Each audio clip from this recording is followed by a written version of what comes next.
ಇರುವಾಗಲೇ ಲೋಕಾಯುಕ್ತ ದಾಳಿ ಮಾಡಿದೆ. ಇದಕ್ಕೆ ಸಂಬಂಧಪಟ್ಟಂತೆ ಒಂದು ಬ್ರೇಕಿಂಗ್ ನ್ಯೂಸ್ ಅಪ್ಡೇಟ್ ಆಗ್ತಾ ಇದೆ.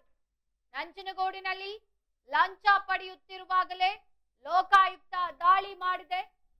ಕಾವೇರಿ ನೀರಾವರಿ ಅಧಿಕಾರಿಗಳು ಲೋಕ ಬಲೆಗೆ ಬಿದ್ದಿದ್ದಾರೆ.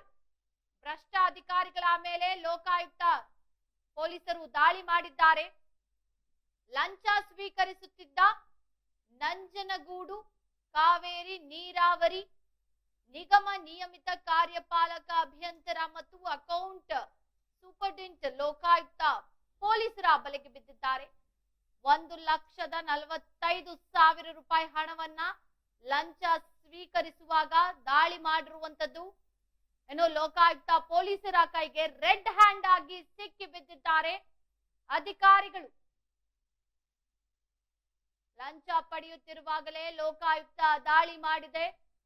ಅಧಿಕಾರಿಗಳು ಲೋಕಾಯುಕ್ತ ಬಲೆಗೆ ಬಿದ್ದಿದ್ದಾರೆ. ನಂಜನಗೂಡಿನಲ್ಲಿ ಕಾವೇರಿ ನೀರಾವರಿ ಅಧಿಕಾರಿಗಳು ಲೋಕಾಯುಕ್ತ ಬಲೆಗೆ ಬಿದ್ದಿರುವಂತದ್ದು. ಭ್ರಷ್ಟ ಅಧಿಕಾರಿಗಳ ವಿರುದ್ಧ ಲೋಕಾಯುಕ್ತ ಪೊಲೀಸರು ದಾಳಿ ನಡೆಸಿದ್ದಾರೆ. ಕಾವೇರಿ ನೀರಾವರಿ ನಿಗಮ ನಿಯಮಿತ ಕಾರ್ಯಪಾಲಕ ಅಭಿಯಂತರ ಮತ್ತು ಅಕೌಂಟ್ ಸೂಪರ್ಡೆಂಟ್ ಲಂಚ ಸ್ವೀಕರಿಸುವ ವೇಳೆ ಲೋಕಾಯುಕ್ತ ದಾಳಿಯನ್ನ ಮಾಡಿರುವಂತದ್ದು. 1.45 ಲಕ್ಷ ರೂಪಾಯಿ ಹಣ ಸ್ವೀಕರಿಸುವಾಗ ಅಂದ್ರೆ ಲಂಚ ಸ್ವೀಕರಿಸುವಾಗ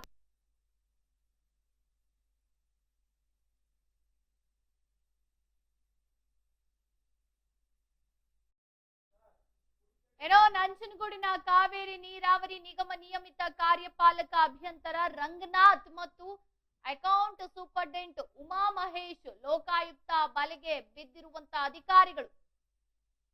ಚಾಮರಾಜನಗರದ ಅಬ್ದುಲ್ ಅಜೀಜ್ ರವರಿಂದ 1.45 ಲಕ್ಷ ರೂಪಾಯಿ ಹಣವನ್ನ ಲಂಚ ಸ್ವೀಕರಿಸುವಾಗ ಇಬ್ಬರು ಕಾವೇರಿ ನೀರಾವರಿ ಅಧಿಕಾರಿಗಳು ಲಾಕ್ ಆಗಿದ್ದಾರೆ. ಅಬ್ದುಲ್ ಅಜೀಜ್ ಕಾವೇರಿ ನೀರಾವರಿ ನಿಗಮದ ಕಾಮಗಾರಿಗಳ ಪ್ರಥಮ ದರ್ಜೆಯ ಗುತ್ತಿಗೆದಾರರಾಗಿದ್ದು 5 ಕಾಮಗಾರಿಗಳನ್ನ ಮಾಡಿದ್ದಾರೆ. ಅದರ ಬಾಬ್ತು ಬಿಲ್ 23 ಲಕ್ಷ ಬಾಕಿ ಇದ್ದು ಅದನ್ನ ನೀಡಲು 6% ಕಮಿಷನ್ ಅಂದ್ರೆ 1,45,000 ರೂಪಾಯಿ ಹಣವನ್ನ ನೀಡುವಂತೆ ಕಾರ್ಯಪಾಲಕ ಇಂಜಿನಿಯರ್ ರಂಗನಾಥ್ ಮತ್ತು ಅಕೌಂಟ್ ಸೂಪರ್ಡೆಂಟ್ ಉಮಾ ಮಹೇಶ್ ಬೇಡಿಕೆ ಇಟ್ಟಿದ್ದರು. ಇದನ್ನ ಪಡೆಯುವಾಗ ಲೋಕಾಯುಕ್ತ ಅಧಿಕಾರಿಗಳು ದಾಳಿ ನಡೆಸಿದ್ದಾರೆ. ಆರೋಪಿಗಳ ವಿರುದ್ಧ ಲೋಕಾಯುಕ್ತ ಮೊಕದ್ದಮೆ number 4/2025 column 7A PC act ರೀತಿಯ ಕ್ರಮ ಕೈಗೊಂಡು ಪ್ರಕರಣವನ್ನ ದಾಖಲು ಮಾಡಿಕೊಂಡು ತನಿಖೆಯನ್ನ ಕೈಗೊಂಡಿದ್ದಾರೆ. ಇನ್ನು ಲೋಕಾಯುಕ್ತ ಕಚೇರಿಯ ಲೋಕಾಯುಕ್ತ ಎಸ್ಪಿ ಉದೇಶ್ ಮಾರ್ಗದರ್ಶನದಲ್ಲಿ ಡಿವೈಎಸ್ಪಿ ಮ್ಯಾಥ್ ಥಾಮಸ್, ಇನ್ಸ್ಪೆಕ್ಟರ್ಗಳಾದ ಶಶಿಕುಮಾರ್, ರವಿಕುಮಾರ್ ಹಾಗೂ ಸಿಬ್ಬಂದಿಗಳು ಈ ಕಾರ್ಯಾಚರಣೆಯಲ್ಲಿದ್ರು ಅನ್ನೋ ಒಂದು ಮಾಹಿತಿ ಈಗ ಲಭ್ಯವಾಗಿದೆ.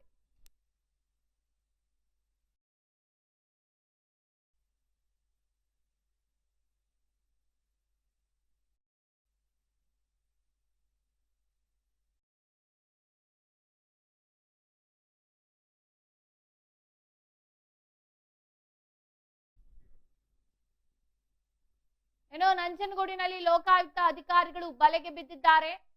ಲಂಚ ಸ್ವೀಕರಿಸುವ ಸಂದರ್ಭದಲ್ಲಿ ಲೋಕಾಯುಕ್ತ ದಾಳಿಯನ್ನು ಮಾಡಿರುವಂತದ್ದು.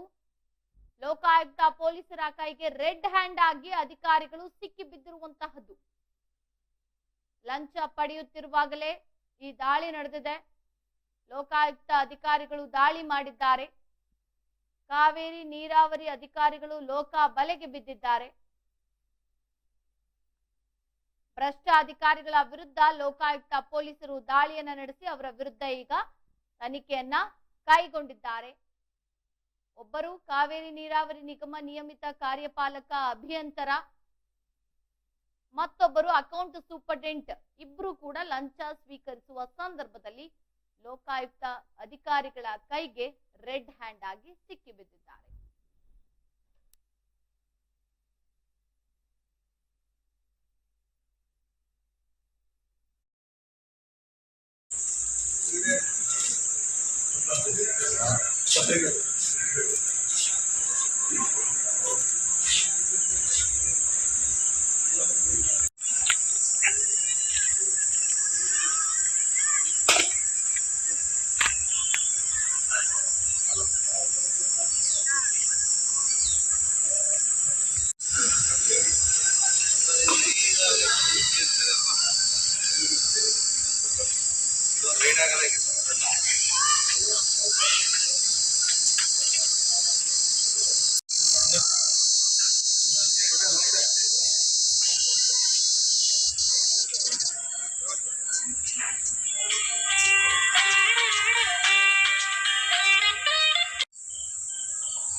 ಇನ್ನು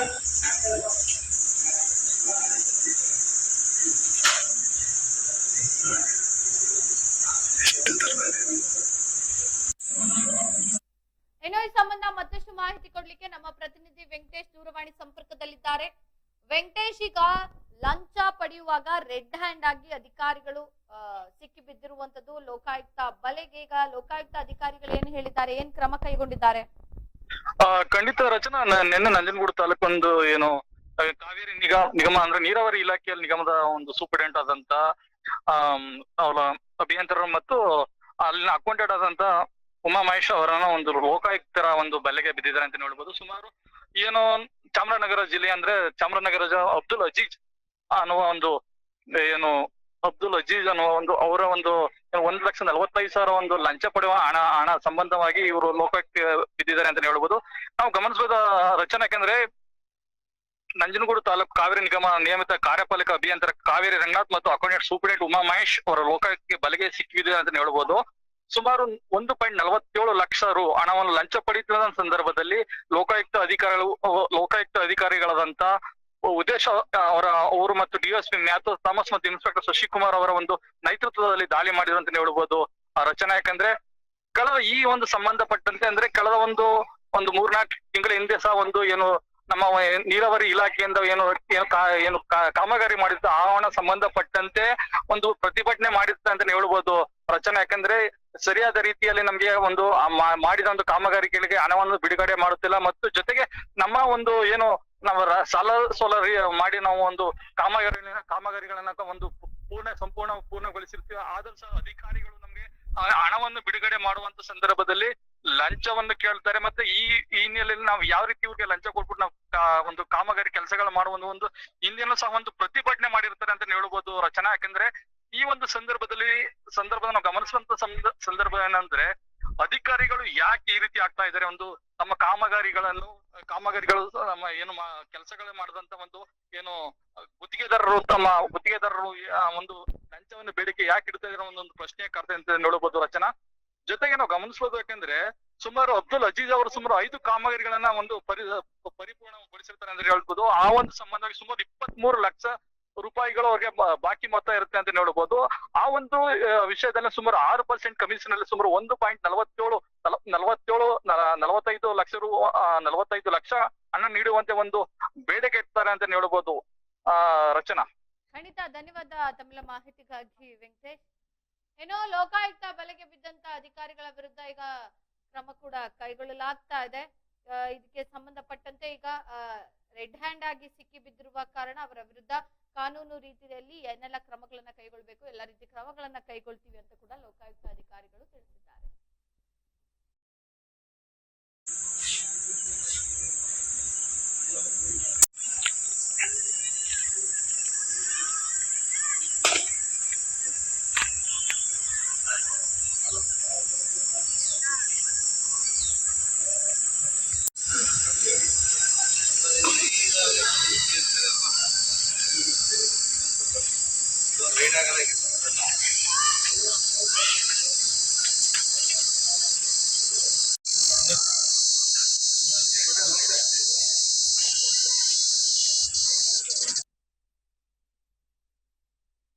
ನಾವು ಡಾಕ್ಟರ್ ಆಗಬೇಕು ಅಥವಾ ಇಂಜಿನಿಯರ್ ಆಗಬೇಕು ಅಂತಂದರೆ ಯಾವ ಅಕಾಡೆಮಿಗೆ ಹೋಗಬೇಕು, ಯಾವ ರೀತಿಯಾಗಿ ನಾವು ತರಬೇತಿಯನ್ನು ಪಡ್ಕೊಳ್ಬೇಕು ಅನ್ನೋಂಥದ್ರ ಮಾಹಿತಿನ ನಿಮಗೆ ನೀಡ್ತಾ ಇದ್ದೀವಿ. ನಮ್ಮ ಸಂಸ್ಥೆ ಎಕ್ಸೆಲ್ ಅಕಾಡೆಮಿಕ್ ಸಂಸ್ಥೆ 15 ವರ್ಷದಿಂದ ನೀಟ್ ಮತ್ತು CET JEE ಕೋಚಿಂಗ್ ಕೊಡ್ತಾ ಬರ್ತೀವಿ. ನಂಬರ್ 1 ಫ್ಯಾಕಲ್ಟೀಸಿಂದ ನಾವು ಟೀಚ್ ಮಾಡಿಸ್ತೀವಿ, ಅಂದರೆ ಇಂಡಿಯಾದ ನಂಬರ್ 1 ಫ್ಯಾಕಲ್ಟೀಸ್. ನಾವು ನೀಟ್ ಕ್ರ್ಯಾಶ್ ಕೋರ್ಸ್ನ ಕೊಡ್ತೀವಿ ಮತ್ತು CET ಕ್ರ್ಯಾಶ್ ಕೋರ್ಸ್ನ ಕೊಡ್ತೀವಿ. ಕ್ರ್ಯಾಶ್ ಕೋರ್ಸ್ನ ಸೆಕೆಂಡ್ PUC ಸೈನ್ಸ್ ಯಾರು ಓದ್ತಾ ಇದ್ದಾರೆ ಅಂಥ ಮಕ್ಕಳಿಗೆ ನಾವು ಕೊಡ್ತೀವಿ. ಸೆಕೆಂಡ್ PUC ಕಂಪ್ಲೀಟ್ ಆಗಿರೋ ಮಕ್ಕಳಿಗೂ ಕೂಡ ನಾವು ಈ ಕ್ರ್ಯಾಶ್ ಕೋರ್ಸ್ನ ಕೊಡ್ತೀವಿ. ಪ್ರತಿದಿನವೂ ಕೂಡ ನಾವು ಡೈಲಿ ಟೆಸ್ಟ್ ಕಂಡಕ್ಟ್ ಮಾಡ್ತೀವಿ. ಅದು ಇವತ್ತೇನು ಪಾಠ ಆಗಿದೆಯೋ ನಾಳೆ ಡೈಲಿ ಟೆಸ್ಟ್ ಕೊಡ್ತೀವಿ. ನಮ್ಮ ಎಕ್ಸೆಲ್ ಅಕಾಡೆಮಿಲಿ ಒಂದು ವಿಶೇಷತೆ ಏನಂದರೆ ಒಂದೇ ಕಡೆ ಹಾಸ್ಟೆಲ್, ಒಂದೇ ಕಡೆ ಕೋಚಿಂಗ್. ಮಕ್ಕಳು ಒಂದ್ಸತಿ ಕ್ಯಾಂಪಸ್ಗೆ ಎಂಟ್ರಿ ಆದರೆ ಅವ್ರ ಕೋರ್ಸ್ ಮುಗಿಸ್ಕೊಂಡೇ ಆಚೆ ಹೋಗಬೇಕು, ಆ ಥರ ವ್ಯವಸ್ಥೆ ಮಾಡಿರ್ತೀವಿ. ತೆಲಂಗಾಣ, ಆಂಧ್ರ, ಡೆಲ್ಲಿ ಆ ಕಡೆಯಿಂದ ಕರೆಸಿ ನಾವು ಫ್ಯಾಕಲ್ಟೀಸ್ನ ನಂಬರ್ 1 ಫ್ಯಾಕಲ್ಟೀಸ್ನ ಟೀಚ್ ಮಾಡಿಸ್ತೀವಿ. ಎಕ್ಸಾಮ್ಗೆ ಹೋಗೋಕ್ಕಿಂತ ಮುಂಚೆ ಮಾದರಿ ಎಕ್ಸಾಮ್ನ ಒಂದು 15-20 ಎಕ್ಸಾಮ್ ಕೊಡ್ತೀವಿ ನಾವು.